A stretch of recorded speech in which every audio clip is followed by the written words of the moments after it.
नमस्कार बच्चों। आज बात करेंगे ड्यूमास मेथड एंड जेल्डॉल मेथड की। इसका क्वेश्चन नीट में पक्का आता ही है, जेई में पक्का आता ही है।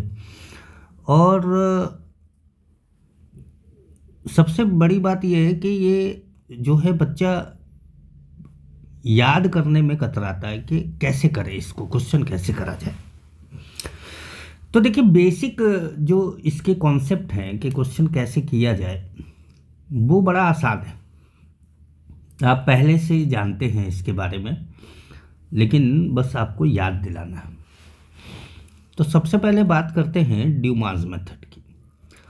तो देखिए, ड्यूमा मेथड में क्या होता है कि नाइट्रोजन को N2 के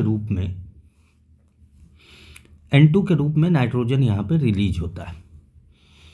तो कैसे रिलीज होता है, सबसे पहले ये देखा जाए। तो देखिए, NaHCO3 को जब आप हीट करते हैं तो CO2 बनता है। ये CO2 यहाँ आ जाएगा, ठीक है।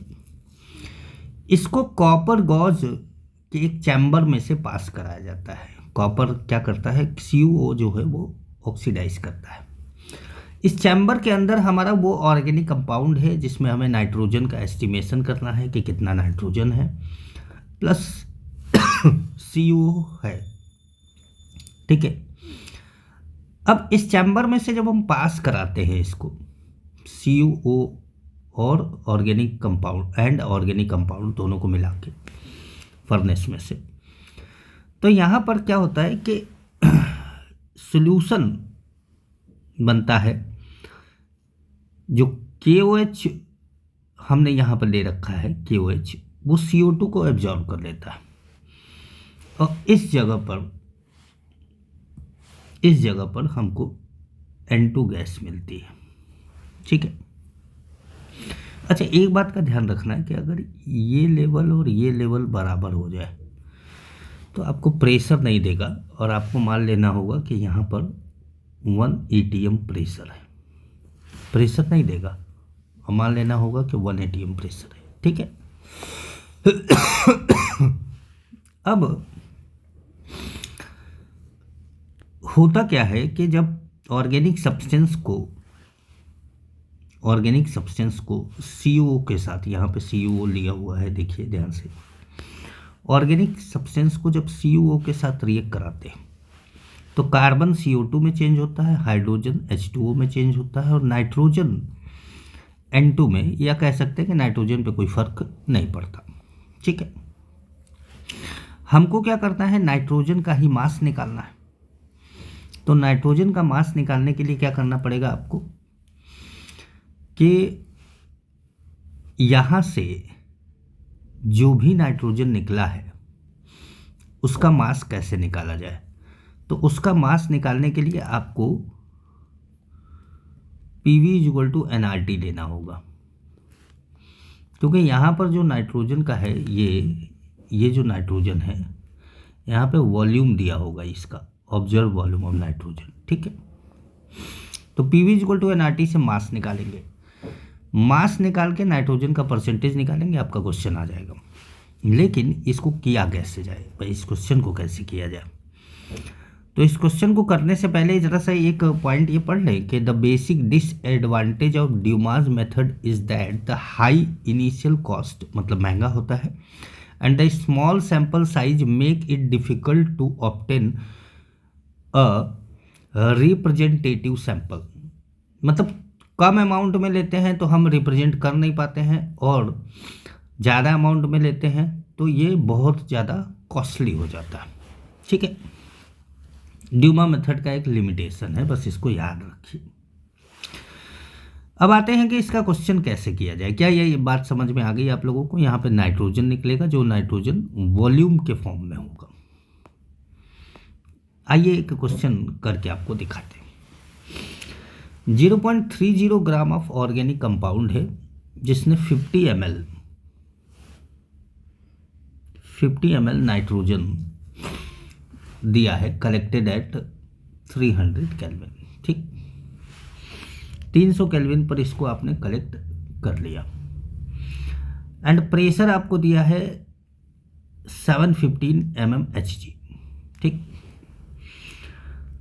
The pressure in Dumas method ये है 715 mmHg। Calculate percent of nitrogen in the compound, vapour pressure of water at 300 kelvin is 15 millimetre Hg। तो देखिए, सबसे पहले इस क्वेश्चन को ध्यान से समझिए कि वेपर प्रेशर ऑफ वाटर भी दिया हुआ है।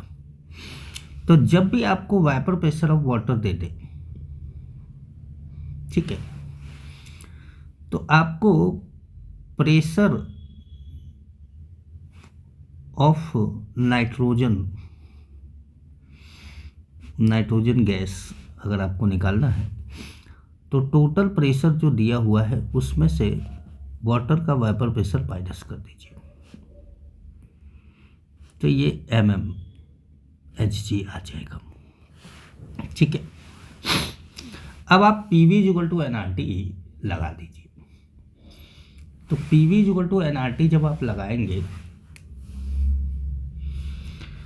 तो प्रेशर तो आपको मिल ही चुका है, PV = nRT। ठीक है, अब यहाँ पे नंबर ऑफ मोल्स जो होगा वो क्या होगा, PV/RT। P कितना है आपका, 700 mmHg है, जिसको कि आपको चेंज करना पड़ेगा एटमॉस्फेयर में। वॉल्यूम आपको दिया है 50 ml, तो आपको 50 को 1000 से डिवाइड करके लीटर में चेंज करना होगा। R की वैल्यू होती है 0.0821 और टेम्परेचर आपको दिया है 300 केल्विन। तो इस तरीके से जब आप नंबर ऑफ मोल्स निकालेंगे तो ये आएगा 0.00186। बहुत फास्ट कैलकुलेशन मेरी नहीं है भैया, ये मैंने कैलकुलेट पहले से करके रखा हुआ है, मतलब ये वैल्यू कैलकुलेट करके रखी हुई है, मेथड में आपको समझा रहा हूँ। ठीक है, अब जब नंबर ऑफ मोल्स आ जाए तो आपको मास ऑफ नाइट्रोजन कैसे निकलेगा। तो मास ऑफ नाइट्रोजन के लिए number of moles of nitrogen into molecular weight of nitrogen, ये मल्टीप्लाई कर दीजिए, 0.05235 ग्राम आ जाएगा। ठीक है, अब जब आप परसेंट ऑफ नाइट्रोजन निकालेंगे तो परसेंट ऑफ नाइट्रोजन के लिए आपको मास ऑफ नाइट्रोजन चाहिए 5235 और आपको ऑर्गेनिक कंपाउंड का मास चाहिए 0.30, इसमें 100 से मल्टीप्लाई कर दीजिए। तो इस तरीके से यहाँ पर जो आपका परसेंट आएगा वह आएगा 17.45%। यही आपका क्या है, आंसर है। एक बार मैं आपको फिर से समझाता हूँ। यहाँ पर देखिए, जो भी आपको प्रेशर दिया हो, अगर डायरेक्ट प्रेशर दिया है, वेपर प्रेशर वाटर का नहीं दिया है, तो आप सीधे वो प्रेशर का यूज करिए। लेकिन अगर वेपर प्रेशर वाटर दिया है तो आप वाटर के वेपर प्रेशर को इसमें से माइनस कर दीजिए। ठीक है, तो क्या आप अगर आप ये कहें कि सर वाटर का वेपर प्रेशर माइनस क्यों करना है, तो मैं आपको बताऊं कि जो Dalton's law of partial pressure था वो only applicable on dry gases, वो वाटर वेपर पे अप्लाई नहीं होता है। ठीक है, अब ये हो गया 700 mmHg, 715 में से घटा दिया। ऑर्गेनिक कंपाउंड 0.30 ग्राम दिया हुआ है, 50 ml नाइट्रोजन दिया हुआ है, तो 50 ml है, लीटर में चेंज करना है तो हमने 1000 से उसको डिवाइड कर दिया। 700 mmHg है, एटमॉस्फेयर में चेंज करना है तो 760 से डिवाइड कर दिया। R की वैल्यू 0.0821 होती है और टेम्परेचर 300 दिया हुआ है। PV = nRT से N की वैल्यू निकाली, ये मोल्स आ गया। मोल निकालने के बाद मॉलिक्यूलर वेट से मल्टीप्लाई करने पर, मोल में मॉलिक्यूलर वेट से मल्टीप्लाई करने पर वेट आ जाता है। अब अगर हमारा एक बार वेट आ गया तो हमने यही तो बोला था यहाँ पे कि परसेंट आपको निकालना है अगर, तो mass of nitrogen upon mass of organic compound into 100। तो मास ऑफ नाइट्रोजन हमारा ये आया है, मास ऑफ ऑर्गेनिक कंपाउंड ये दिया है, 100 से मल्टीप्लाई कर दिया, ये परसेंटेज आ गया। ठीक है, तो मेरे ख्याल से आपको ड्यूमा मेथड समझ में आया होगा। दूसरा मेथड है जेल्डॉल मेथड। तो जेल्डॉल मेथड में क्या करते हैं कि इसके अंदर ऑर्गेनिक कंपाउंड जिसके अंदर नाइट्रोजन हो उसको हम लेते हैं और उसमें कंसनट्रेटेड H2SO4 डाल देते हैं। जब हम कंसनट्रेटेड H2SO4 डाल देते हैं तो एक सोल्यूशन बनता है जिसको हम जेल्डॉल लिक्विड कहते हैं, और इस सोल्यूशन के अंदर अमोनियम सल्फेट होता है NH4 2SO4। ठीक है। कैसे ये जेल्डॉल फ्लास्क क्यों बोला गया है इसको? जैसे देखिए, तो लंबी नली वाली, ऊपर लंबी नली वाली जो फ्लास्क होती है उसको जेल्डॉल फ्लास्क बोला जाता है। ऊपर से हमने ये कॉर्क का ढक्कन लगा दिया है ताकि गैस बाहर ना निकल पाए। ठीक है। अब जो जेल्डॉल लिक्विड आपने बनाया है कंसनट्रेटेड H2SO4 डाल के, उसको NaOH से रिएक्ट कराइए। तो NaOH से रिएक्ट कराने पर, जैसे इसको NaOH से रिएक्ट कराया जाए तो ये बनाएगा Na2SO4 plus ammonia, Na2SO4 plus ammonia plus water भी बनेगा। ठीक है। हमारा मेन काम अमोनिया से, इसलिए हमने खाली यहाँ पे अमोनिया लिखा है। अमोनिया एक बेस होता है। ठीक है। बेस को जब एसिड से रिएक्ट कराएंगे तो वो सॉल्ट बनाएगा। तो हम H2SO4 के सोल्यूशन से उसको रिएक्ट कराते हैं, दोबारा H2SO4 के सोल्यूशन से। इस H2SO4 के सोल्यूशन जो हमारे पास है इससे कोई मतलब नहीं है, इसने तो अमोनियम सल्फेट बना दिया था। तो जब हम H2SO4 के एक्सेस सोल्यूशन से, मतलब ज़्यादा ले लेते हैं, कम नहीं होना चाहिए वरना ऐसा ना हो कि अमोनिया पूरा रिएक्ट ही नहीं किया, तो ये फिर NH4 2SO4 बनाता है। और एक्सेस में लिया है तो कुछ अनयूज्ड H2SO4 रह जाता है, मतलब यूज ही नहीं हुआ।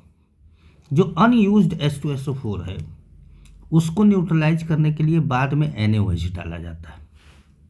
ठीक है। अगर आपको लगे कि ये वीडियो बहुत जल्दी बनाया जा रहा है तो एक दो बार देख लीजिएगा इसको। तो NaOH डाला जाता है। NaOH डालने से Na2SO4 मिलता है। ठीक है, न्यूट्रलाइज हो गया। तो अनयूज्ड H2SO4 जो आपने लिया है उसका मिलिक्युलेंट NaOH के बराबर होगा। मिलिक्युलेंट ऑफ अनयूज्ड H2SO4 का मिलिक्युलेंट ऑफ NaOH के बराबर होगा। और जो अमोनिया से H2SO4 रिएक्ट किया वो कैसे पता चलेगा? तो उसके लिए क्या करना पड़ेगा आपको, ये जो टोटल H2SO4 लिया था उसका मिलिक्युलेंट लीजिए, उसमें से अनयूज्ड H2SO4 को माइनस करिए जो कि NaOH से रिएक्ट किया था। अब आपको मिलिक्युलेंट ऑफ H2SO4 मिल जाएगा use to neutralise ammonia. Ammonia को न्यूट्रलाइज करने के लिए जो मिला है वो मिल जाएगा। ठीक है। अब एक बार आपको अमोनिया के साथ यूज हुआ H2SO4 मिल गया तो उसका मिलिक्युलेंट अमोनिया के मिलिक्युलेंट के बराबर होगा। अब अमोनिया का मिलिक्युलेंट एक बार आ जाए तो आप अमोनिया के मिलिक्युलेंट से अमोनिया का वेट निकाल लीजिए, और अमोनिया का वेट निकालने के बाद आप उससे नाइट्रोजन का वेट निकाल लीजिए, और देन फिर नाइट्रोजन का परसेंटेज का लंबा प्रोसेस है। कि आओ क्वेश्चन के फॉर्म में देखते हैं, मुझे लगता है ज़्यादा आसान आपको लगेगा। ठीक है। एक क्वेश्चन मैंने दिया हुआ है, 0.35 gram of organic compound was Kjeldahlised and the ammonia obtain. Ammonia देखिए यहाँ पर इतना तामझाम नहीं करना पड़ा, सीधे क्वेश्चन में दिया कि अमोनिया मिल गया। ठीक है। Was passed into 100 ml of N/5 H2SO4। ये अपना वो H2SO4 है जो टोटल H2SO4 है। ठीक है। द एक्सेस ऑफ एसिड, मतलब जो ज़्यादा एसिड जो लिया था आपने उसको आपने required 154 ml of N/10 NaOH solution, उसको NaOH से रिएक्ट करा दिया। तो NaOH से वो H2SO4 रिएक्ट कर गया जो अमोनिया के साथ यूज नहीं हुआ था, मतलब अनयूज था। ठीक है। अब जो बचा उससे हम नाइट्रोजन का परसेंटेज, अमोनिया का अमाउंट, नाइट्रोजन का वेट सब निकाल सकते हैं। चलिए देखते हैं कैसे। सबसे पहले क्या करेंगे कि milliequivalent of H2SO4 taken,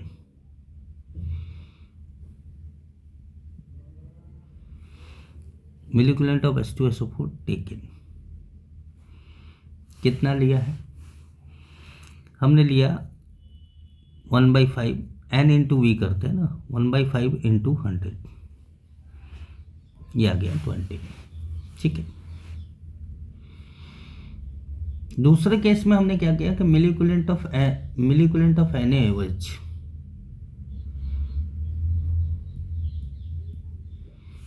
मिलीक्यूलेंट of NaOH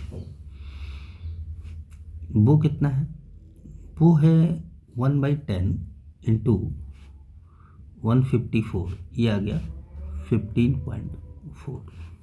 ठीक। अब तीसरा है milliequivalent of H2SO4 react with ammonia is equal to milliequivalent of ammonia is equal to जितना H2SO4 लिया था और जितना NaOH से रिएक्ट कर गया, एक दूसरे में से घटा दो। ठीक है, ये आ जाएगा 4.6 मिलीक्यूलेंट, मतलब आपको मिलीक्यूलेंट ऑफ अमोनिया मिल गया। ठीक है। तो अब अगर हम बोले कि 4.6 क्या है, तो मिलीक्यूलेंट ऑफ अमोनिया है, तो मिलीक्यूलेंट ऑफ अमोनिया कैसे निकालेंगे, weight of ammonia upon equivalent weight of ammonia into 1000।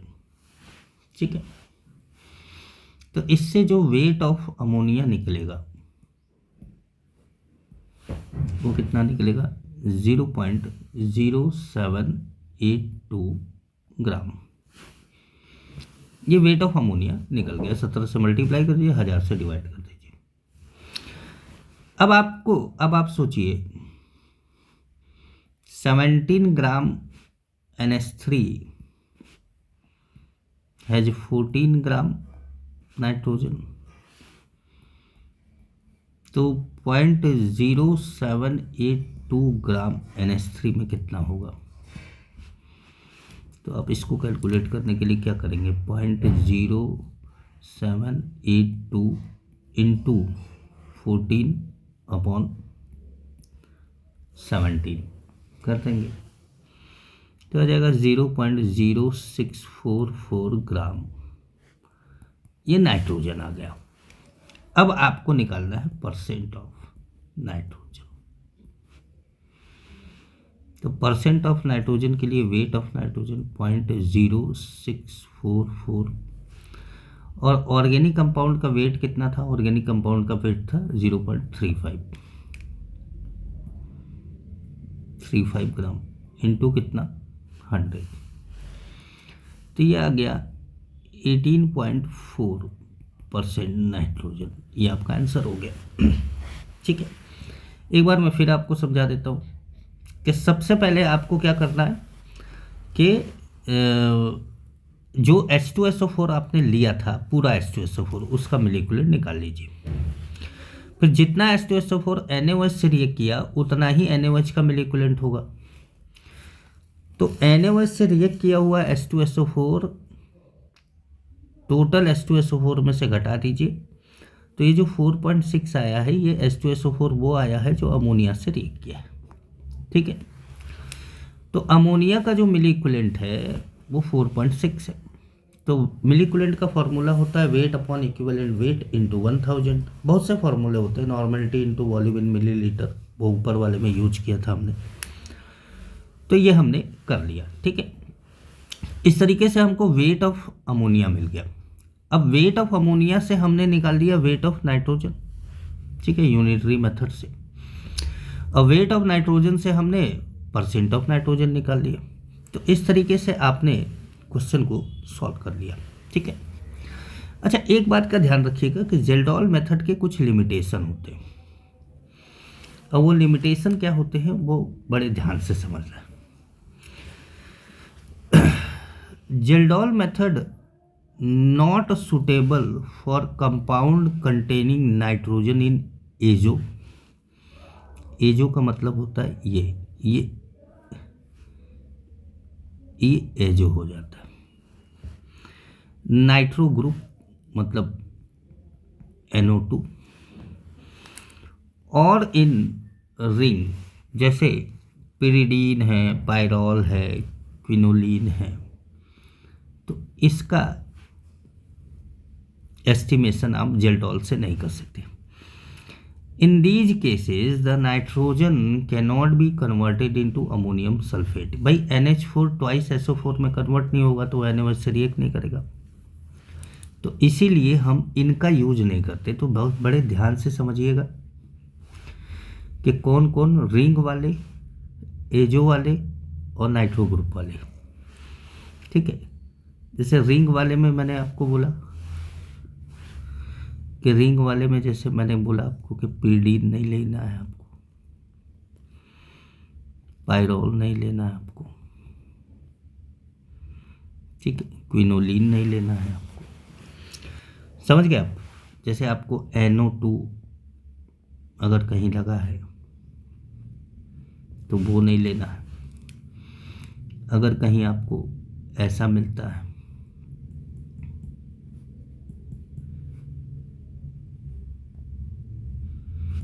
मान लीजिए ये ऐसे लिख दिया, अगर आपको कहीं ऐसा मिलता है इस तरह का ग्रुप तो भी आपको नहीं लेना। ठीक है, तो उम्मीद है आपको जेल्डोल मेथड एंड डीमा मेथड समझ में आया होगा बच्चों। और अगर आप चैनल पर नए हों तो ज़रूर सब्सक्राइब करिएगा, लाइक करिएगा, अपने दोस्तों से शेयर करिएगा, क्योंकि ये मेथड ज़रूर आता है एग्ज़ाम में और बच्चों को समझ में नहीं आता। Thank you.